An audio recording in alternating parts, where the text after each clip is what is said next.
Goju-Ryu Karate, MMA, and self-defense. MMA Long Island is one of Long Island's most affordable martial arts schools. There are no promotion, belt, or membership fees, and family discounts are available. All classes are taught by 7th degree black belt Sensei John Benedict with over 30 years teaching experience. So whether you want to get in the ring or protect yourself and your family, MMA Long Island can help you reach your goals. Visit MMALongIsland.com. That's MMALongIsland.com or call or text 516-381-9660. That's 516-381-9660.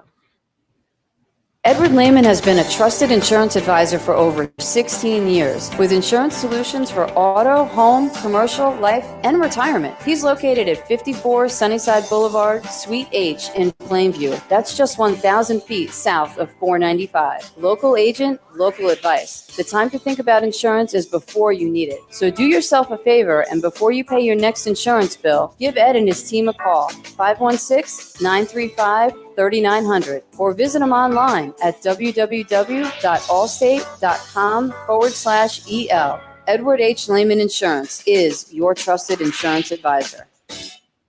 Do current market conditions have you nervous? Our experienced team of financial professionals at Heritage Harbor Financial Associates understands that no two investors are alike. We all have different goals, needs, and appetites for risk. That's why the one-size-fits-all approach does not work, especially when planning for retirement. At Heritage Harbor Financial Associates, we analyze your unique investment style so that you can work toward your individual retirement goals on your terms. Heritage Harbor Financial Associates can help you take steps to reach your retirement goals by providing a wide array of financial products to fit your needs, even for the risk adverse. Give us a call at 631-331-6599 to learn more or to set up an appointment with one of our financial professionals. You can also find us on the web at hhfa.org or on Facebook at facebook.com/hhfa.org. Our number again is 631-331-6599. That's 631-331-6599. Investments in stock, bonds, and mutual funds and variable annuities are not FDIC insured and are subject to fluctuation in value market risk, including loss of principal. Heritage Harbor Financial Associates offers securities through AXA Advisors, LLC, New York, New York. Member FINRA, SIPC. Annuity and insurance products offered through AXA Network, LLC.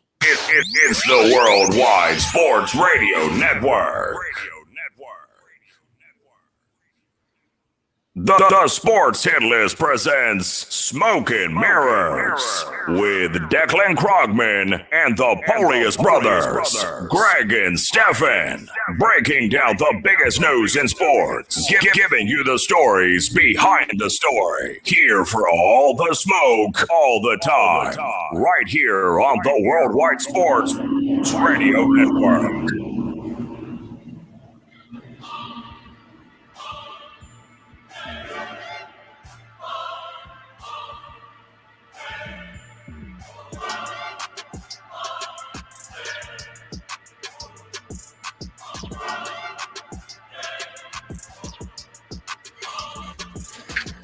Good afternoon, everyone.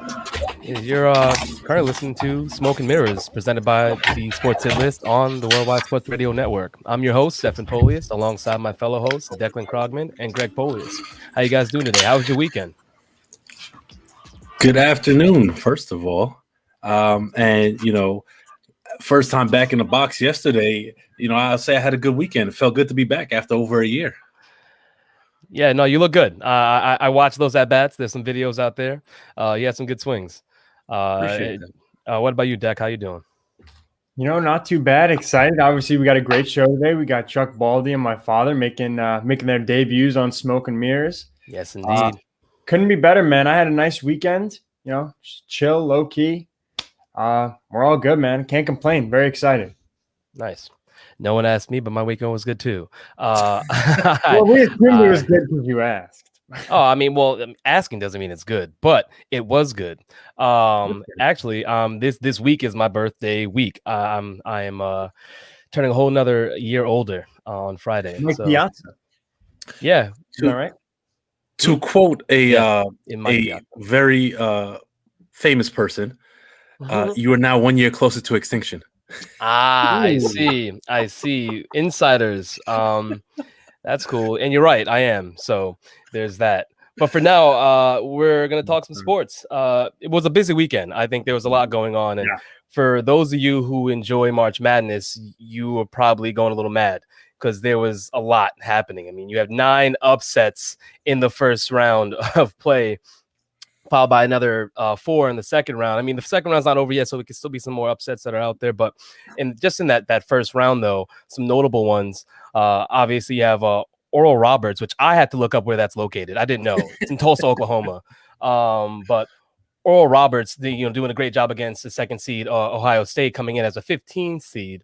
And then a personal one, I thought that was kind of cool. Something local. You had Rutgers. Rutgers hasn't been in the dance, I think, for I think it's a decade. It's been about 10 years since they haven't won in like 38 years in the tournament or something. But just being in the tournament, I think. Just being in the tournament. It's been a decade. Shout out to Speedy. He just let us know that Oregon is up at the half 44-36 over Iowa as well. We appreciate those updates. Speedy, keep those coming. Keep those coming. But so we had quite a lot of upsets. It was really entertaining. I mean, a lot of close games, a lot of nail biters.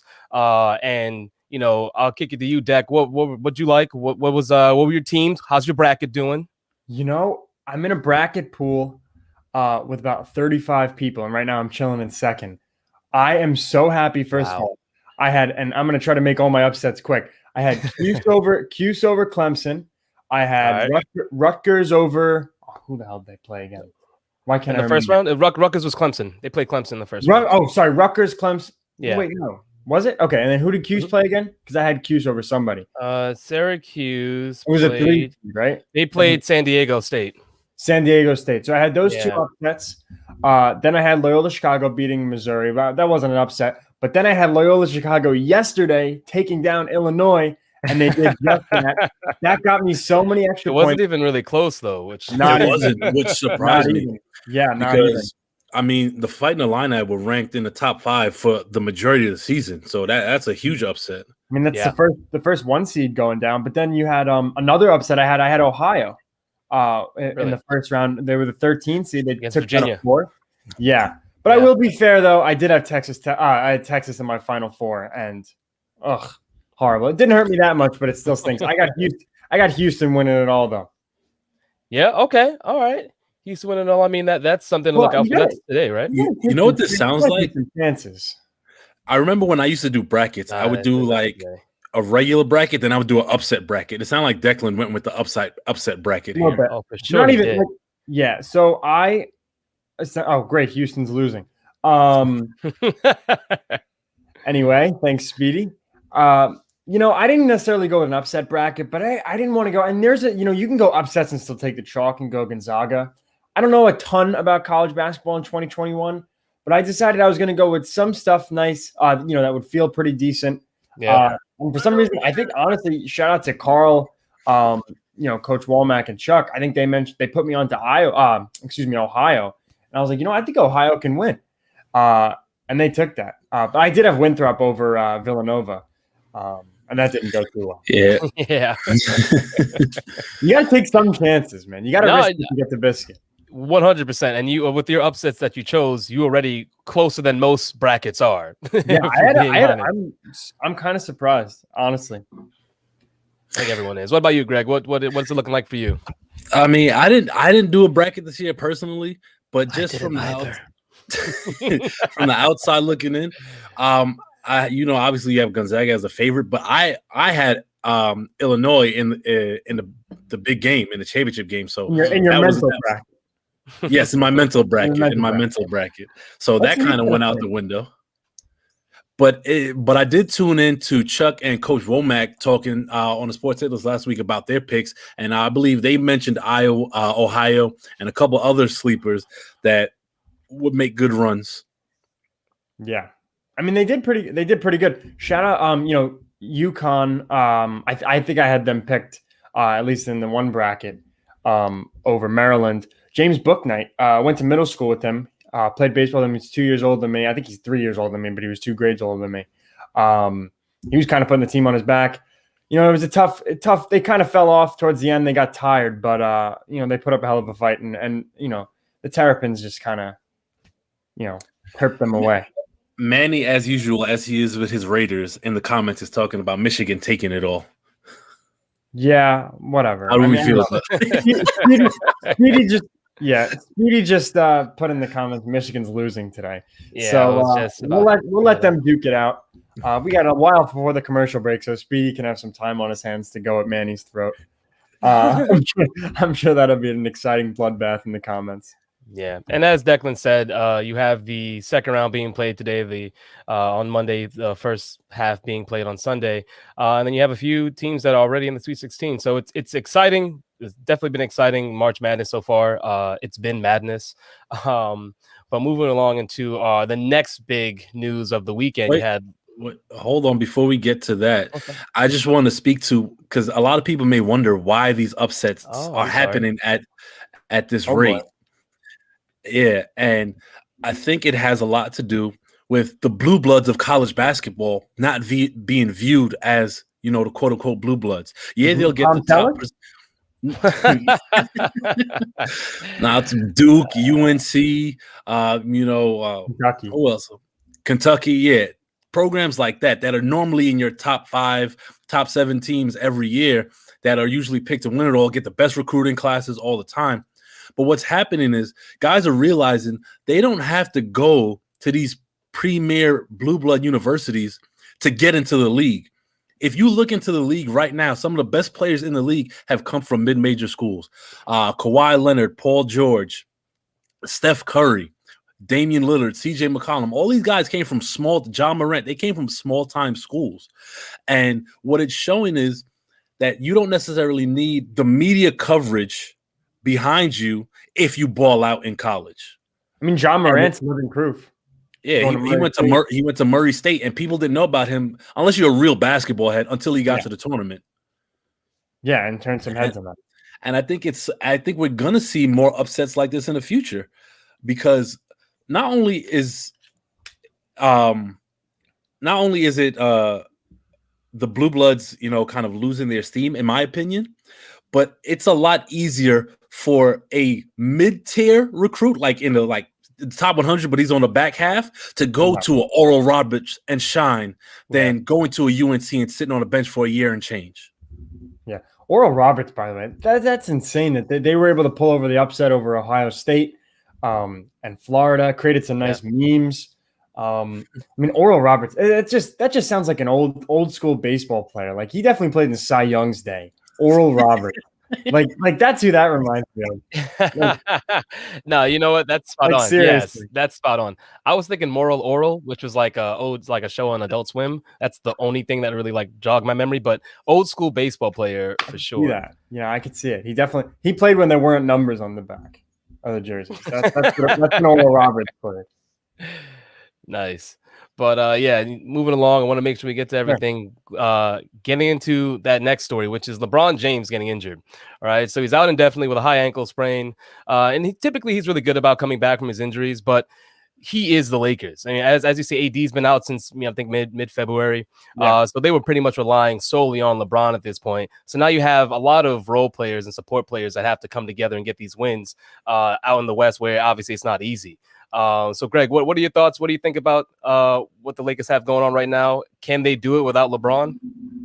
I do think they can do it without LeBron.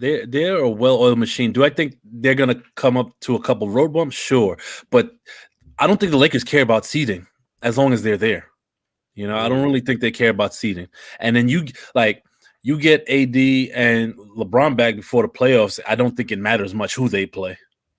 But I do think they may look into, possibly getting Andre Drummond.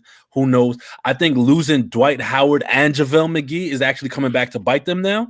Because, Trez is great in Montrezl Harrell, but they don't have the depth in the middle that they did last year.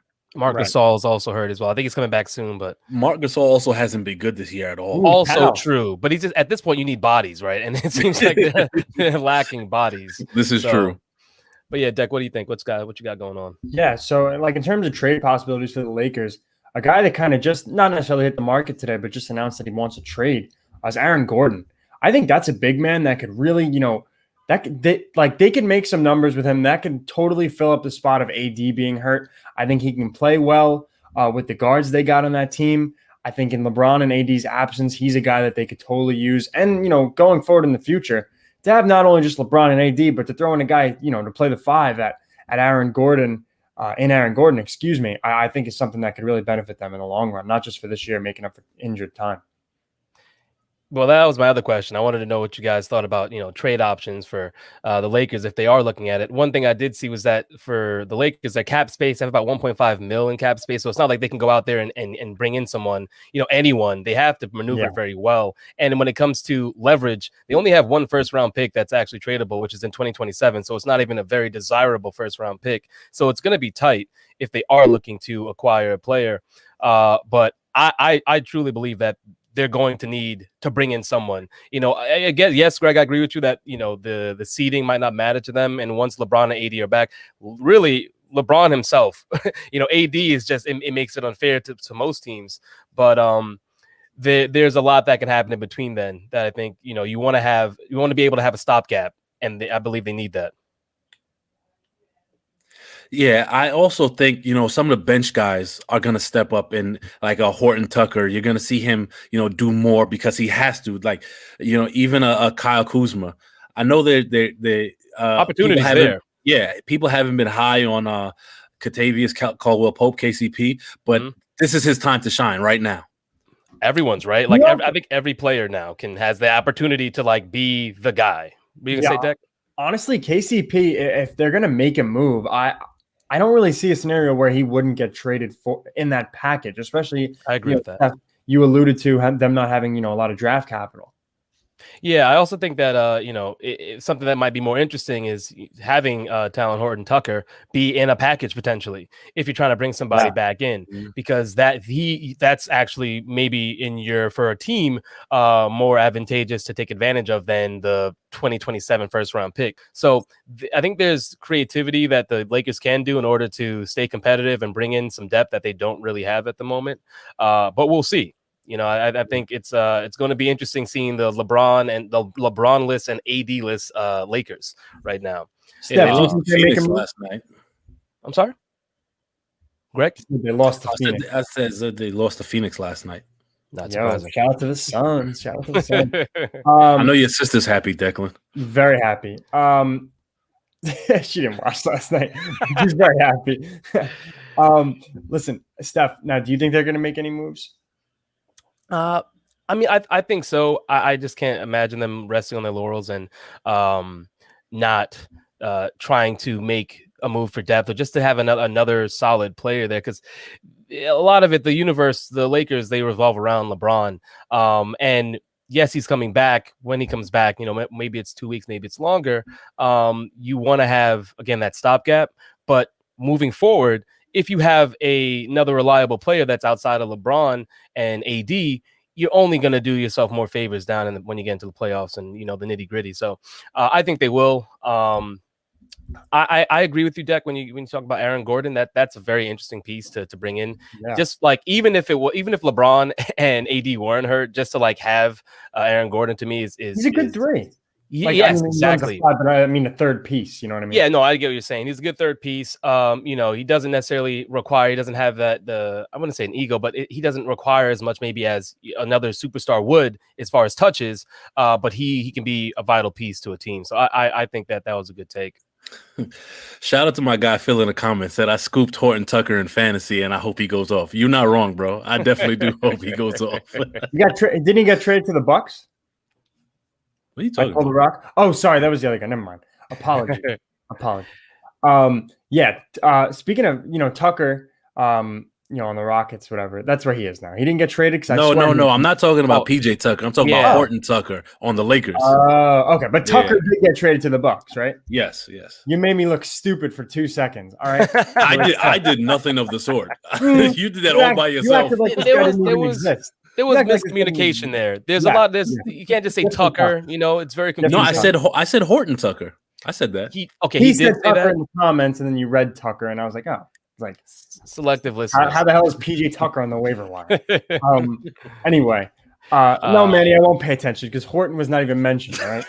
Anyway, sick of this kid. No, I'm just kidding. But yeah, one other piece of news I'll say that's out there. Everyone, if you're a Charlotte fan or just a fan of the rookie class, you have LaMelo Ball, who is looking like he's going to be out indefinitely with a fractured bone in his wrist. Huge blow to Charlotte, obviously, and just basketball, because, I mean, he was impressive. Third overall pick, performing much better than anyone expected to, averaging not me. I had him picked as my rookie of the year. But all right, it's the you two people. I'm sorry, everyone else was like maybe toss up. Well, here at Smoke and Mirrors, we knew what was going on, and by we I mean them too. We also knew his injury was coming, and we couldn't back out of the rookie of the year pick in time. True, but I mean, he was doing really well. He was leading all rookies in assists at 6.1 and steals at 1.6, but averaging about 16 points a game, almost 6 rebounds a game, about 30 minutes, So he was off the bench for most of the season too. Not until recently was he starting. So really impressive player. Sad to see him go, obviously. But who do you guys think is going to be the next up for Rookie of the Year now that he's no longer in the conversation?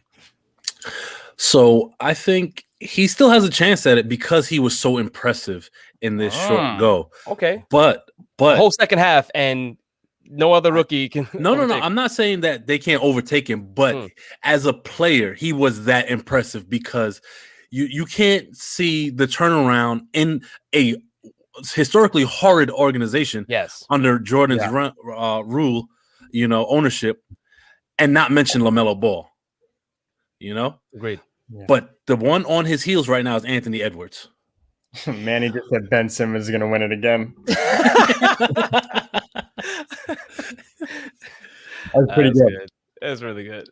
I think Edwards is now in the front runner. We saw that tweet from D'Lo. But the one thing I'll say in regards to LaMelo Ball and everything, him being injured, and it sucks because it comes on the heels of he just said the other day that he calls Michael Jordan uncle. Uncle Mike or Uncle, whatever he was saying. And then the next thing now is like, does this make Anthony Edwards, does this kind of motivate him? Because, he made a quote a couple weeks ago about kind of trying not to be fazed by being the number 1 overall pick. Everyone's saying that the Timberwolves should have went with LaMelo Ball. Does this kind of lead him now to be motivated to, go pedal to the metal and really try to make a name for himself in this league? I don't think it matters, to be honest, because in the last 2 weeks, Anthony Edwards is averaging 27, I think 5 and 3. So it's not like he can't put up the numbers, Additional motivation, though, I think is what Deck's coming from, and I can see that. Yeah, I think it's like it's not that he needed like a chip on his shoulder, but like you could kind of feel it there, and I agree with that. I mean, whatever motivation any athlete needs to get to the next gear, like take it. Especially it's not like a random guy like. Not necessarily a random guy, but it's not like a quieter guy, like, say a Donovan Mitchell, whose father's not, yelling, whose father doesn't have a brand. Like it's LaMelo Ball, LeVar Ball's his dad. And that's like kind of where I'm coming from. Anthony Edwards is kind of going to be even the number 2, even though he was picked number 1. They're going to be linked to the, kind of jointed at the hip. Yes. So I just thought maybe there's some additional motivation there.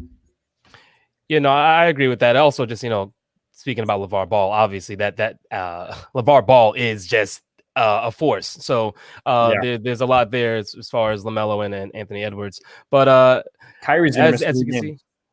Kyrie's going to miss 3 games, you said? For a family matter. Oh, okay. But yes, with that, we're going to head into break. Stay locked in. When we come back, we're going to be talking about the Giants and their newest acquisition. Look at that face. Deck's excited. I'm sure all Giants fans are excited. Stay tuned. This is Smoke and Mirrors on the Worldwide Sports Radio Network, presented by the Sports Hit List. We'll be back.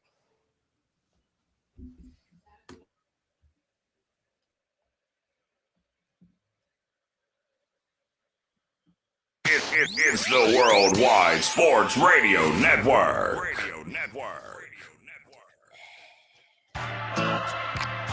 Hi, this is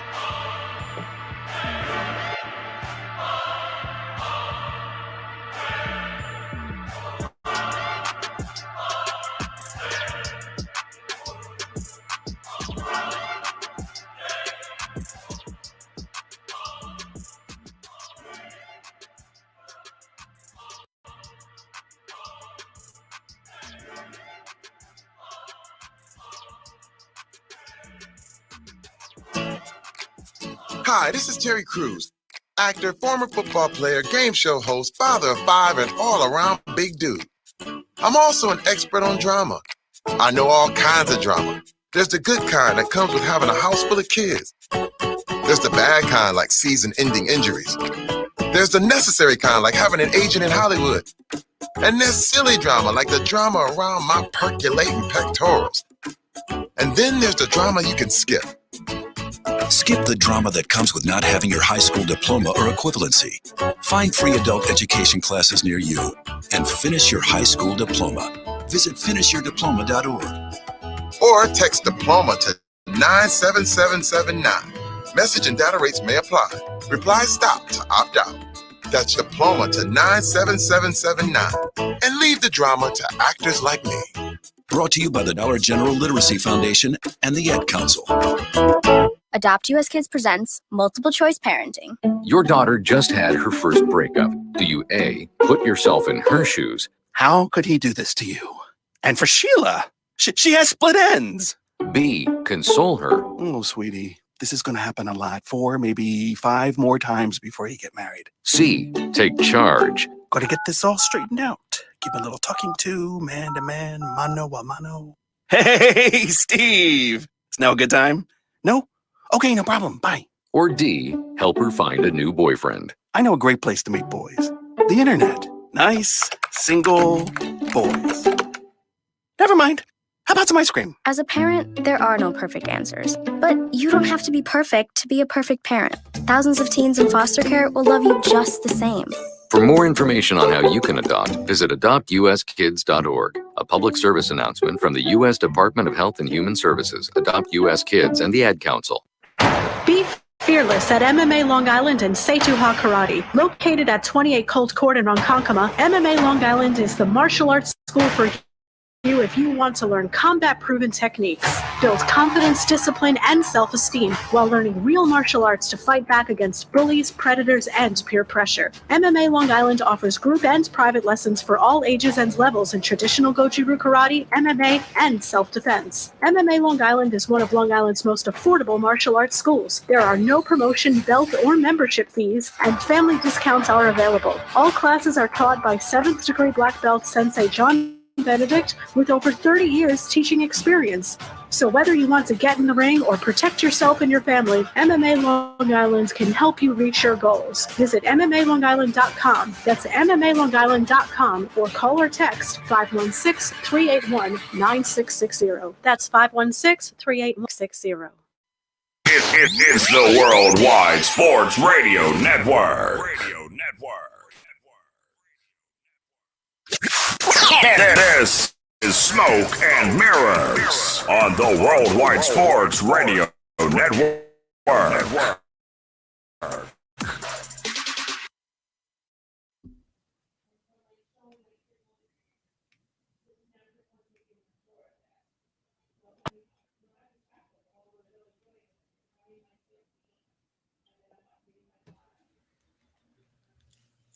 I'm here.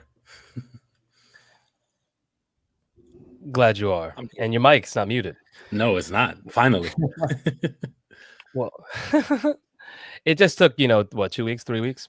But welcome back, everyone. This is Smoke and Mirrors on the Worldwide Sports Radio Network, presented by the Sports Hit List. I was over here reading a note from Speedy.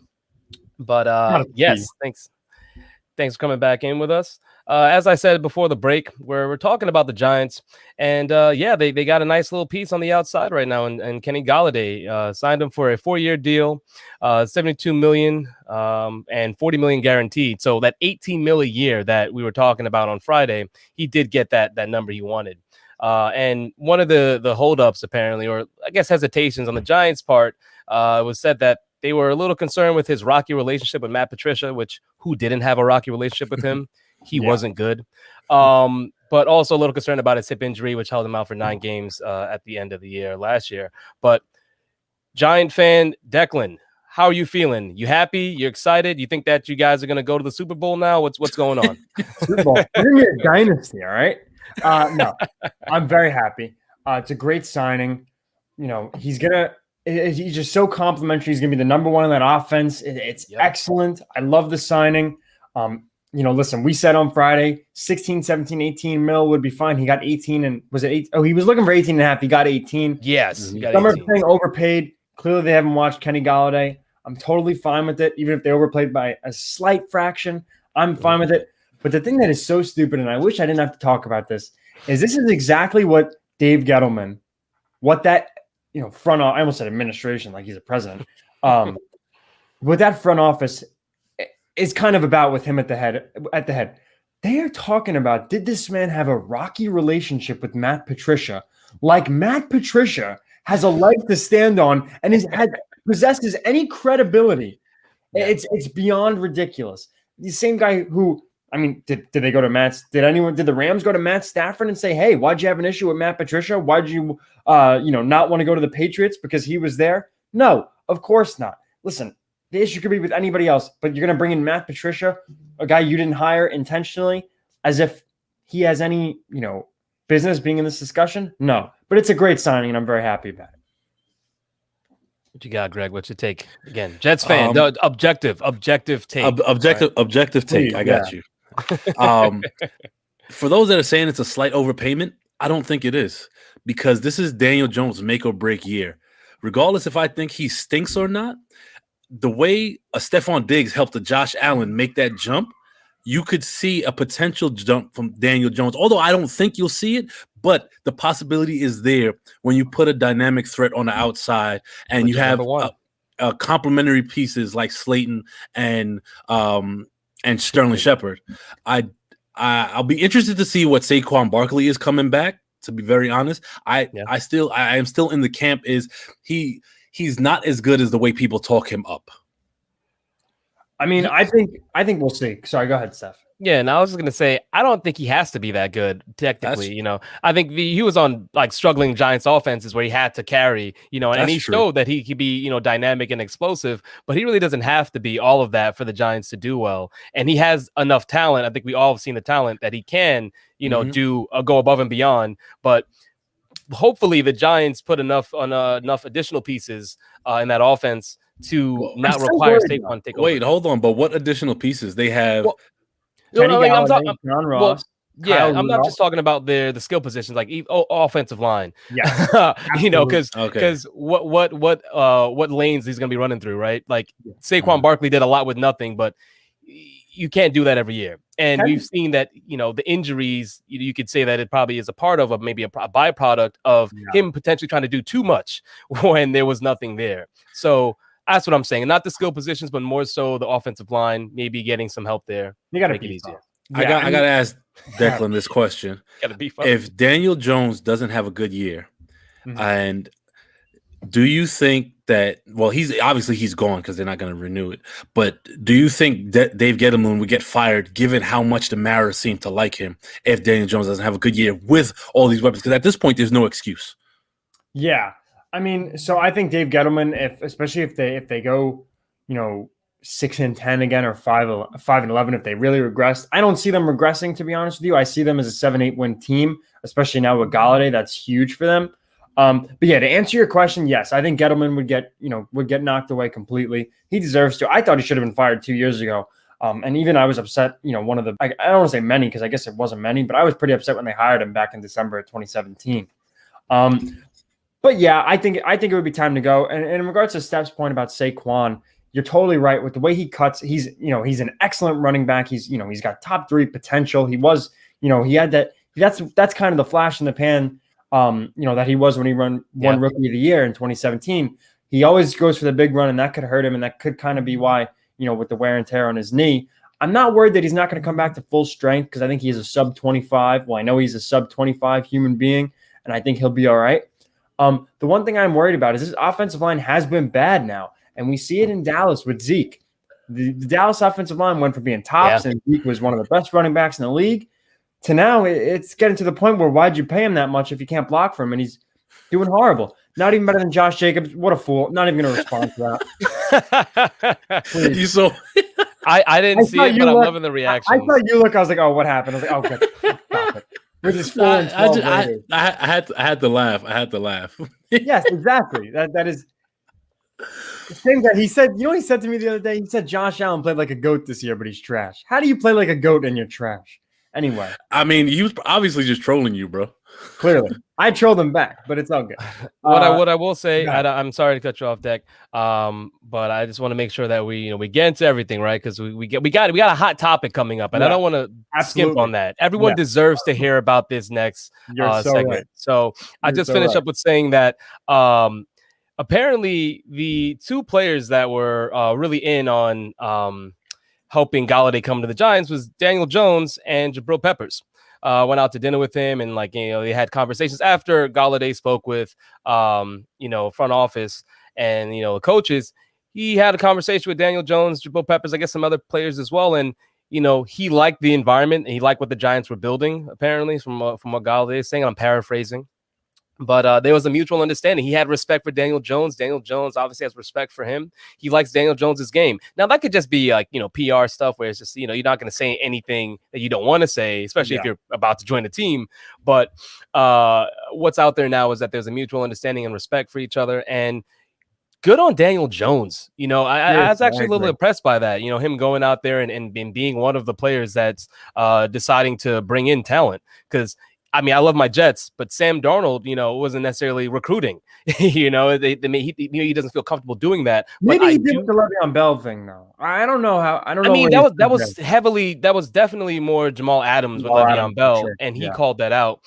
What I'm saying is there's something to be said about a quarterback that knows he needs help and is like, hey, let me actively be a part of this process however I can. So it's not a knock on Sam Darnold. It's more so just, appreciation for Daniel Jones. Very proactive.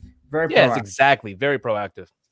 But moving along, we have. Can I just go to the fans quick? One funny thing. Go for it.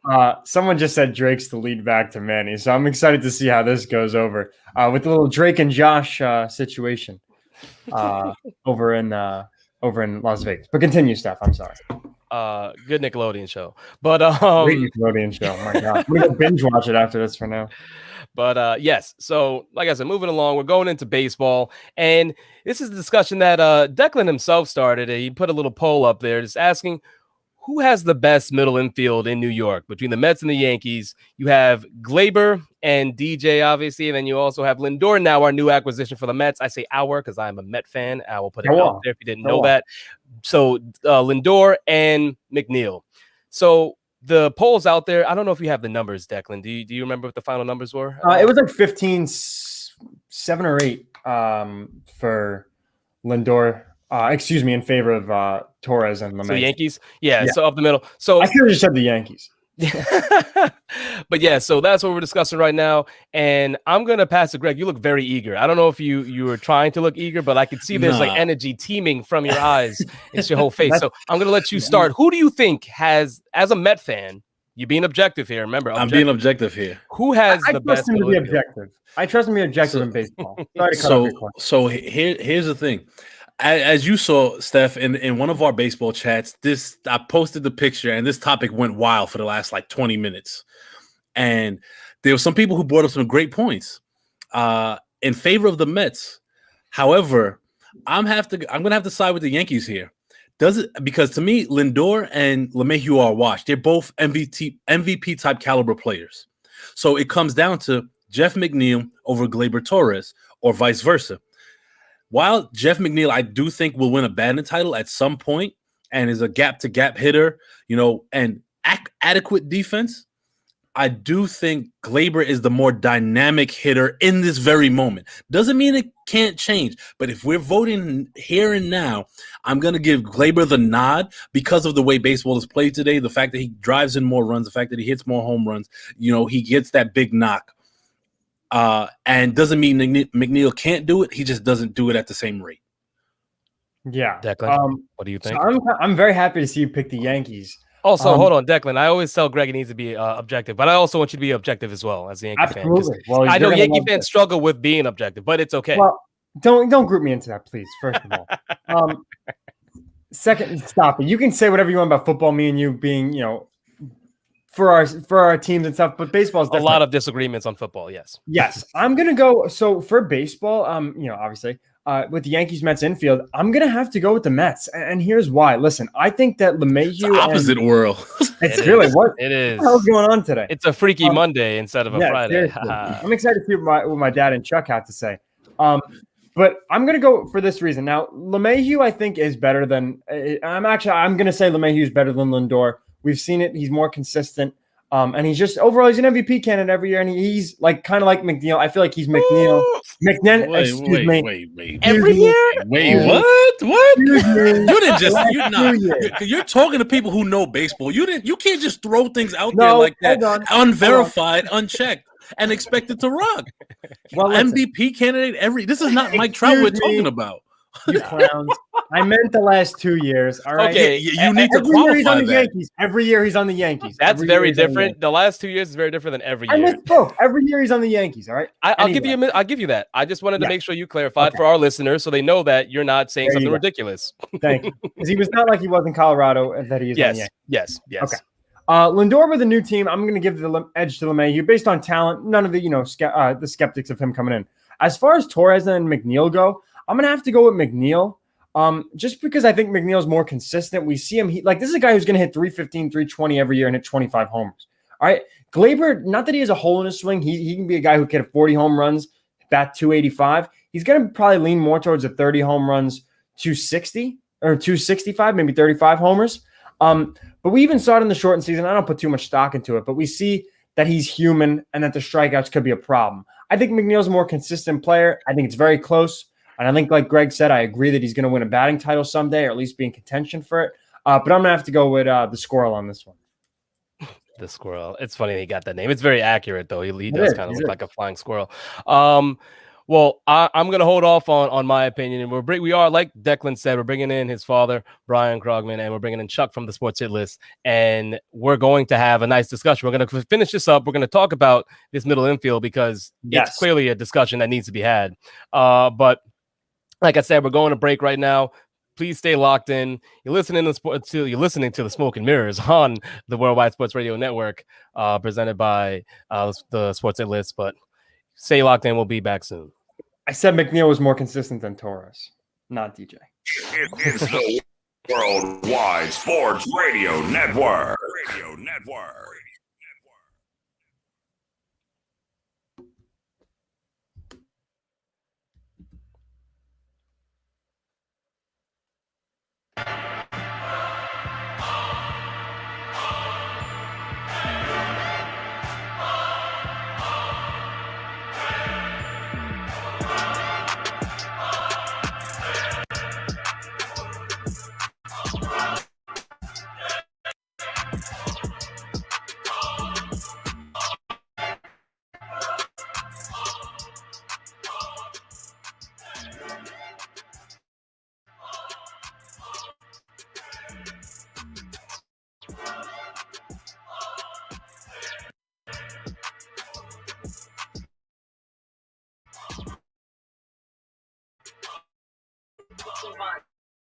Edward Lehman has been a trusted insurance advisor for over 16 years with insurance solutions for auto, home, commercial, life. He's located 54 Sunnyside Boulevard, Suite H in Plainview. That's just 1,000 feet south of 495. Local agent, local advice. The time to think about insurance is before you need it. So do yourself a favor, and before you pay your next insurance bill, give Ed and his team a call, 516-935-3900, or visit them online at www.com/EL. Edward H. Lehman Insurance is your trusted insurance advisor. Do current market conditions have you nervous? Our experienced team of financial professionals at Heritage Harbor Financial Associates understands that no two investors are alike. We all have different goals, needs, and appetites for risk. That's why the one-size-fits-all approach does not work, especially when planning for retirement. At Heritage Harbor Financial Associates, we analyze your unique investment style so that you can work toward your individual retirement goals on your terms. Heritage Harbor Financial Associates can help you take steps to reach your retirement goals by providing a wide array of financial products to fit your needs, even for the risk adverse. Give us a call at 631-331-6599 to learn more or to set up an appointment with one of our financial professionals. You can also find us on the web at hhfa.org or on Facebook at facebook.com/hhfa.org. Our number again is 631-331-6599. That's 631-331-6599. Investments in stocks, bonds, and mutual funds and variable annuities are not FDIC insured and are subject to fluctuation in value and market risk, including loss of principal. Heritage Harbor Financial Associates offers securities through AXA Advisors, LLC, New York, New York. Member FINRA, SIPC, annuity and insurance products offered through AXA Network, LLC. Ranger Station, Ranger speaking. Hi, I'd like to report a bear hug. Uh-huh, okay. Well, we were building a bonfire, and I saw some, dry brush and leaves around, so I said to move the bonfire somewhere else, and out of nowhere, Smokey Bear shows up and hugs me. So you noticed some wildfire hazards and moved your bonfire to a safer location. Yeah. Yeah, that's Smokey, all right. He likes when people help prevent wildfires. It hits him close to home. Not everybody gets the hug, my friend. So that's pretty special to get a hug from Smokey Bear. So it was him. Hey, guys, I told you it was Smokey. Okay, well, congratulations, my friend. And thanks for calling. There are many ways to prevent a wildfire. Learn how you can do your part at SmokeyBear.com. Only you can prevent wildfires. Sponsored by the U.S. Forest Service, Ad Council, and your state forester. Hope you enjoyed your meal. And I just want to say, he's lucky to have a brother like you. Lucky? Caring for my brother is far from easy. Waking up every day, lifting him from the bed to the wheelchair to the car to get him to therapy on time. It's no small task between the doctors and the diagnosis, but nothing can disable this love. This is my big brother, my hero. He's part of me, like my arms and legs. So I'll be his. See, there's no time for tired. This starts again tomorrow. He'll be waiting for me. I wake up for him. I know he needs me, but I'm the lucky one, even though I need help now and then. If you're caring for a loved one, visit aarp.org/caregiving for care guides and community, or call 877-333-5885. Caregiving Resource Center. Support for your strength. Brought to you by AARP and the Ad Council. It's the Worldwide Sports Radio Network.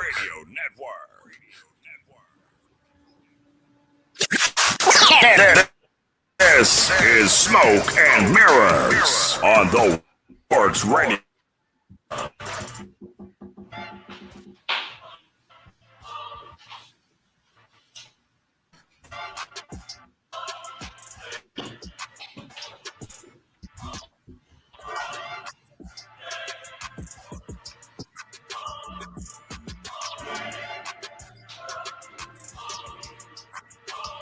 Welcome back, everyone. You are listening to and watching Smoke and Mirrors, which is presented by the Sports Hit List on the Worldwide Sports Radio Network. I'm your host, Stephen Polius, alongside my fellow hosts, Declan Krogman and Greg Polius. And as you can see, we have two special guests. We have Brian Krogman here with us. All right, say hi, Brian. Hey, Steph. How's it going? Hey, Greg. Hey, Charles. Yes, sir. And we also have Chuck from the Sports Hit List. Chuck, how's it going? Not too bad. Thank you guys for having me. Of course. Thanks for coming on, guys. This has been really great. So I just want to say, so we had Declan's take and we had Greg's take. I'm going to give my take really quickly. For those of you that don't know, I am a Mets fan. I think I said it a few times before. And it's weird that Greg aligned with the Yankees, saying that they have the better middle infield. But yeah, comment section is telling me that I'm objective for the first time. I just got canceled for taking the Mets. So. I will say that I also agree with him, and it's not by a lot to me, honestly. I think ultimately what it comes down to is what Gleyber can do. I think Lindor, to me, obviously stalwart when it comes to being a shortstop and holding it down defensively, offensively, but Gleyber edges McNeil to me just a little bit. McNeil being a good defender, solid defender, and Gleyber sometimes having the having some issues at shortstop. Yeah, I think about committed 9 errors last year and the year before that in 2019. But it's the athleticism that's the difference for me in what Gleyber can do and that bat. Counting stats matter, and Gleyber Torres is a difference maker. McNeil can help a team. Gleyber Torres to me is someone that is that difference maker on a team. So I would give the Yankees the edge for that reason. DJ is phenomenal defensively, offensively. He's been amazing for the Yankees. Declan, you said it, the last 2 years he's been with the Yankees. He's put up phenomenal numbers. And Lindor to me will continue. I want to see what Lindor is going to be like on the Mets with that lineup. So I'm still going to give it to the Yankees, not by much, but it is close. Brian, I'm going to throw it to you and see which direction you're going in. How are you feeling? I definitely agree. It's razor thin. I'm not going to bore the listeners with StatCast data. DJ LeMahieu and Jeff McNeil, very similar profile. They can hit the ball all over the park. DJ definitely benefits from Yankee Stadium. Yes. I actually side with the Mets because all things being equal, I'm going with the switch hitter and the lefty. If the players were reversed in stadiums, we wouldn't even be having this discussion. I will go with when in doubt, defense too. Now Gleyber clearly has a big year in front of him. He's not a 280 hitter, Torres, but if he hits 260 and he goes 30-30 and knocks in 100 runs, that's great. But it is a big year. So I really do think that I'll take the defense in Lindor. And if we had a draft of 4 players, I know DJ's clutch, but I'm starting my draft with Lindor. Interesting. You don't think Gleyber can hit for a decent average? All right. I mean, he only has three seasons, and it really gets only 2 because I would say the 2019 season isn't really. 2020 season doesn't really show that much in this counting stats. But it's interesting that you say he can't hit above 280. You think? He said he's not a 2 hitter. Yes, I'm saying he can't hit for 280 or above. You're thinking he's like a 260, 250 hitter. Yes, I do. Okay. I think he's gotten a little lucky with the balls in play, but his contact rating and his makeup makes him around 260. But like I said, he could get 90 runs, 90 ribbies, 30 homers. That's all good. Kind of like a Springer type, but he's not 280 to 300 in my opinion. Okay. Chuck, what you got? What are you thinking? Who are you siding with? Well, when I first heard this question, I was like, and I kind of leaned towards the Mets. But when I really broke it down, I think you give the edge to Lindor and McNeil defensively without a doubt. When Lindor was a prospect, he was known for his glove. We never expected him to hit for what he's become, and now he's a star without a doubt. And then on the other side, like Brian said, Gleyber is not that good defensively, especially at short, which is one of the reasons why I didn't want the Yankees to commit to LeMahieu, because then that meant Gleyber would have been your shortstop for the next 4 seasons or whatever, which I don't think is too good. So he does have a big year ahead of him. Offensively, I give the edge to LeMahieu and Torres, not only because of the ballpark that they play in because it inflates their numbers, but also because Torres is still so young and he hasn't even touched to what he could become, what we all thought he would become when they got him in the Chapman deal. So when I really broke it down and everything, I got to give the edge to the Yankees as of right now, because what they do on the offensive side of the ball, and I want to see how Gleyber does defensively with a full spring training. I can't really count last year because, everything happened with COVID and they didn't really get that, full-on spring training slate. So I want to see what happens this year. But as of right now, on this date, I give it to the Yankees. That's 3-2. I'm glad that it went that way. I mean, we have a decision being uneven as we are. Wait. Additional information? You got something for us? Absolutely. So after coming across some new information that Jeff McNeil has a higher OPS with less home runs and less extra base hits than Gleyber Torres, I'm gonna have to switch it. I'm gonna have to go Mets with the Mets duo right here. I'm gonna have to flip on air. You changed midstream. I had to change midstream. I was, what it was? As the facts changed, my opinion changed. So shout out to or maybe if you heard the opinions, your facts changed. Well, I mean, one thing I will say is, and it was spoken about, I think, with everyone, that McNeil is a phenomenal hitter, right? He also just gets on base at a higher clip than Gleyber does. What I will say is in that 2020 season, Gleyber didn't hit very well for average, but he got on base as he had 356, I think, on base percentage. He got on base at a better clip than you would expect. It was actually higher than the 2019 season, so he was taking more walks. But I hear where you're coming from. I can see that.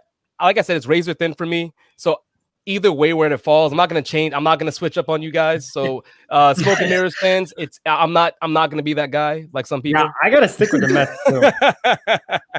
But I think I hear the argument for the Mets, and I'm happy to hear Yankee fans talk about my Mets that way.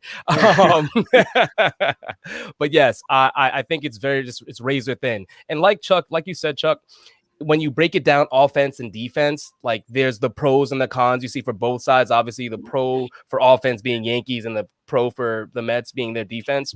And it's going to be something that we're going to see play out this season. Obviously, they're getting a full slate of games, 162 games.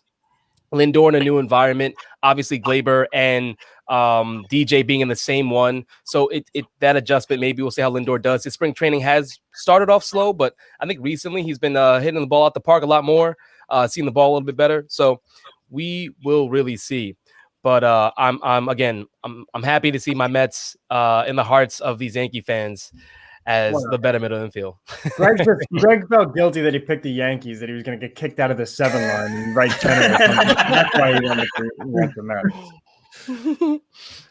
So we also wanted to talk some fantasy baseball. I know for our listeners and our watchers here, some of you might love fantasy baseball. I know it's not the most popular fantasy sport. I love it personally. If you can't handle making lineup changes every day, baseball isn't for you.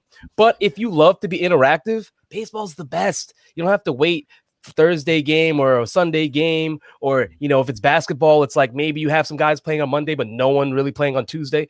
There's always games, so it's entertaining, it's fun. So we want to just talk a little fantasy sports for those out there that are looking to play, about to start drafting. Maybe you already have done some mock drafts. Brian and Chuck are experts on our panel right now, and they could give you some good information. Absolutely. So Chuck, I'll start with you. What are some sleepers out there for the fantasy player that's really trying to get the steal in the draft? Because that's what always is, right? You want the steal. You want to get the guy that has high value, maybe that you could see, but maybe no one else is seeing him in the same light. So who was like a sleeper pick that you might have for this draft this year? Well, one sleeper off the top of my head, we just talked about him, and it has to be Gleyber Torres. He had a terrible year last year, but like I said, with everything that happened with COVID, becoming a full-time shortstop, I think that put a lot of pressure on him. And I think coming into spring training this season, you saw he was more calm and relaxed. He shredded a little bit of weight too, which I think is going to help him at the plate. But I really like Gleyber coming off a bad 2020 and, going back more towards his 2019 stats. And a thing that I want to really hit on with that is don't dive too much into what players did last year. Some players were more affected by the COVID stoppage than others. So don't even bother, if a player, who usually goes, 280, 35 and 100, only hit maybe like 240, 20 and like 75. So I won't look too much into that. In the National League, I like guys like Ian Happ, full-time center fielder now for the Cubs, has power, was a big-time prospect coming up through the system. It's going to be hitting in front of guys like Anthony Rizzo, Chris Bryan, and I think Jock Peterson's a key pickup for the Cubs, replacing Kyle Schwarber. And I also like Trent Grisham, the center fielder on the Padres. We all remember him for his blunder in the playoffs 2 years ago with the Brewers. He had a solid year last year, kind of shaking off, what happened to him in the playoffs. And now he's going to be hitting atop the Padres lineup, and he's going to be hitting in front of guys like, Machado, Tatis, Hosmer, Myers. So I like to have guys, later in the draft that are in good lineups surrounded by good hitters, because that's going to raise their other stats like RBIs, runs, on base percentage and things like that. Nice. Yes. That's great. I was trying to take down those notes because I actually agree with you with Ian Happ. That's a player I forget about. I think a lot of the last couple of years, because he has the pop. He was a former prospect, but the average really hasn't been there. He hasn't put it all together yet. So I need those notes because my draft is going to be next Monday. I got Brian, you. what do you got for me? Brian? I know you. you're like a guru. I was in a, so for those that most don't know, I was in a baseball league with Brian last year, and he's like a savant when it comes to this stuff. So, well, yeah, thank you. Fantasy, I definitely follow the game, but you guys teach the game, and you teach players, and you coach, and that's it. That's a different animal, and I commend you for that. To me, I like boring players. I like players that are not in the news. That's where the value is. I'm a big Eddie Rosario fan. You can get him middle. He comes out of Minnesota into Cleveland. He hits in front of Jose Ramirez. Minnesota does not like to run. Cleveland does. You might even get 8 stolen bases on top. But he's an underrated guy that just gets passed over, and his numbers are consistent year after year. I agree with you, Ian Happ. I did draft him yesterday, top of the lineup. I also, some of these post-hype guys that we forget about, when Vladimir Guerrero came up, he was there was so much helium with him, and then his launch angle was not very high, and he was hitting a ton of grounders. He is this close. I don't know if it's going to happen this year or next. If he increases his launch angle, Vladimir Guerrero will be a first-round pick. I can totally see that. As far as the National League, I like Brandon Woodruff. I think he's an excellent pitcher. Another guy that you're not going to read about in the paper. Yeah. There's a lot of pitches in the National League, and there's less in the AL. I like Flaherty. I like Morton on Atlanta. The Mets are going to have a hard time if Morton is healthy because he's a big game pitcher. I totally agree with you, Brian. That was weird. I wasn't sure how you were going to approach it, and you just went for it. Yeah, You're so grounded now. We'll have a fight at lunch after this. Well, when the show's over, it's Dad. Yeah. Exactly. Jesus. What would you say? So, like, obviously, Steph alluded to you're a fantasy guru. We get it. All right, 100%. I'm an amateur. I just listen. If you want to be good at anything in life, you have to put the work in. So if you put the research in, it's all out there. It's not Vince like Lombardi over years here. ago. You can find research anywhere. Yeah, Brian, I'm going to put your business out in the Sports Hitler streets. I know you say you're an amateur, but you're out here in blue checkmark Twitter leagues, fantasy leagues, and that's not amateur hour. No way. Trying to be humble. Absolutely. Seriously. This guy comes in. He goes in 2 fantasy baseball leagues, wins both, and then wins 2 fantasy football leagues. It's unbelievable. Chuck is right there.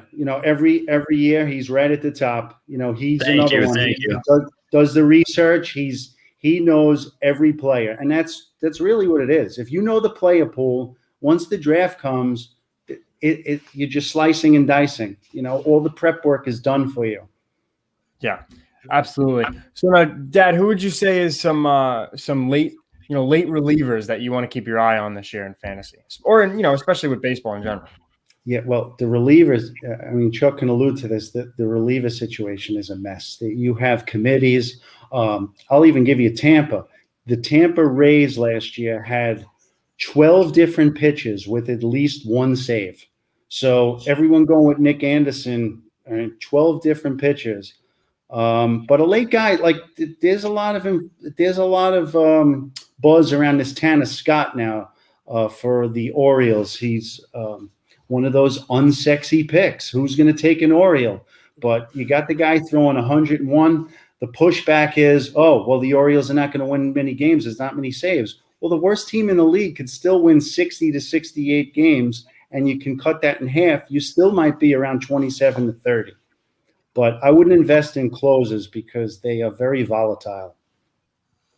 So as far as strategies go, what would you say? Because Greg. I'm sorry, Greg. I just want to say, Chuck, if Chuck had anything, I want to throw it to Chuck as well. I definitely agree with Brian. When it comes to closers in fantasy, baseball, I treat them like kickers in fantasy football. They're usually like guys that I look to only because you don't know what they're going to be from season to season. And they could, have one spectacular season, and then the next season they have a 7 ERA and they're no longer the closer. So that's why I try to a la Edwin Diaz.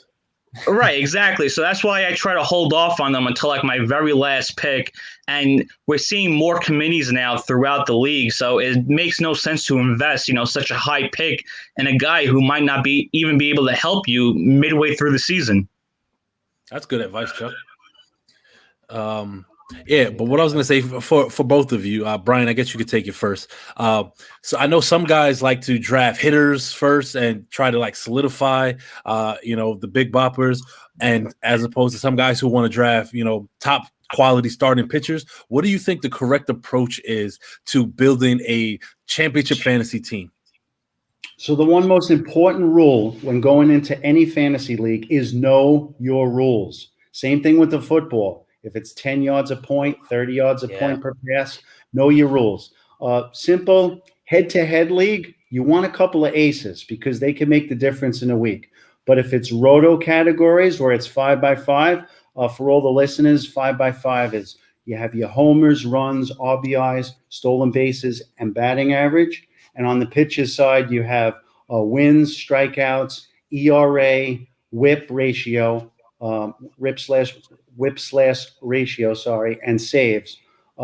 Then you want to load up your counting stats. And typically, you want to put a lion's share of your draft capital on the offensive side because pitching, as we said, is volatile with closes. Pitching is, as you would know, the injuries come up more.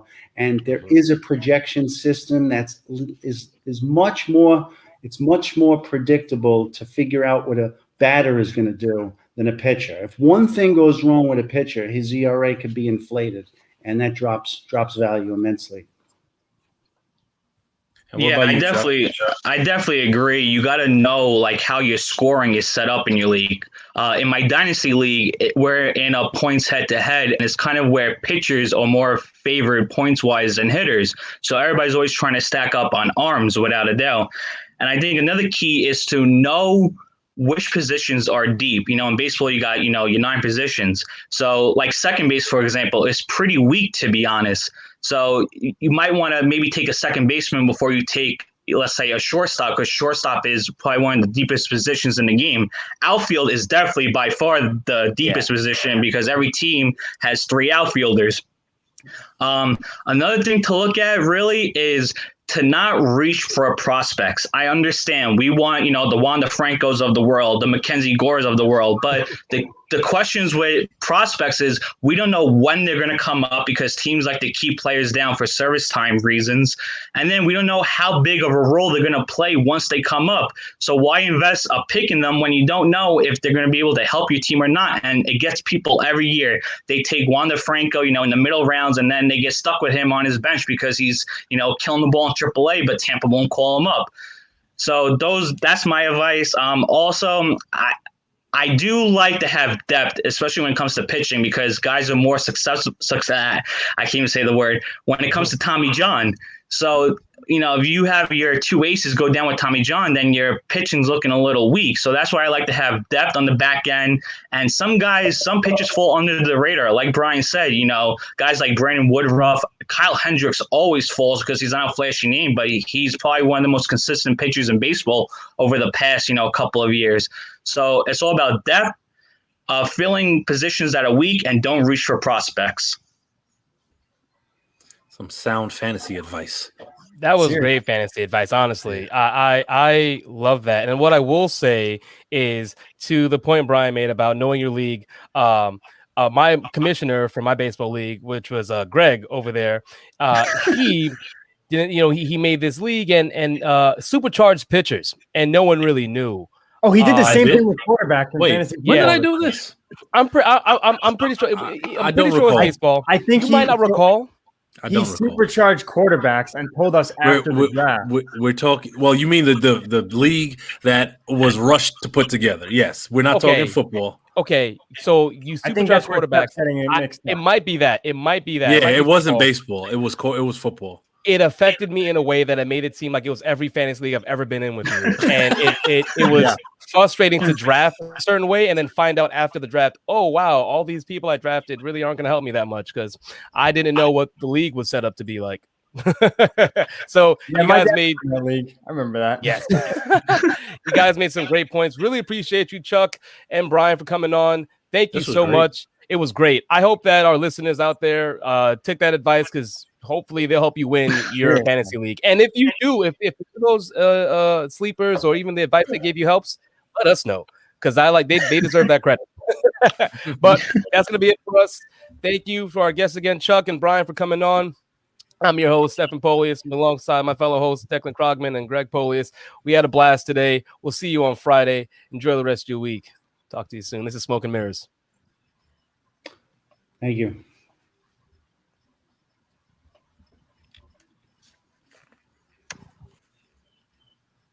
It's the Worldwide Sports Radio Network.